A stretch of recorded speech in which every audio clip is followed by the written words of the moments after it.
I'm gonna run you guys through how to build this table that I'm using right here. Let's go.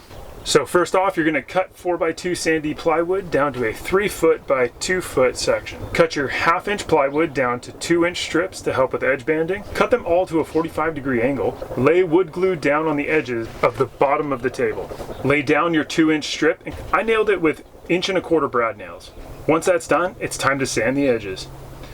Here's everything you need for the rest of the project. There's a link down below so you don't have to go looking for it. Cut out your pine edge banding 1 inch over the length and the width of the table.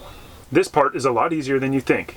You can do this. Take your edge banding, place it on the edge of the table, and iron the adhesive to the side. Warning, do not leave the iron in one place for too long. Using your edge trimmer, trim the excess off the top. Once you're done with all 4 sides, sand the whole table and get it ready for stain. We used premium golden oak by Varathane. Make sure it says premium. It's a lot better than the other yellow version. We brushed it on and then wiped it off and continued that until it was the color we wanted. After you stained it, go ahead and get yourself a protective finish. We used polyacrylic by Varathane. We ended up doing 3 coats using a roller and then sanding with 220 grit before the last coat of finish.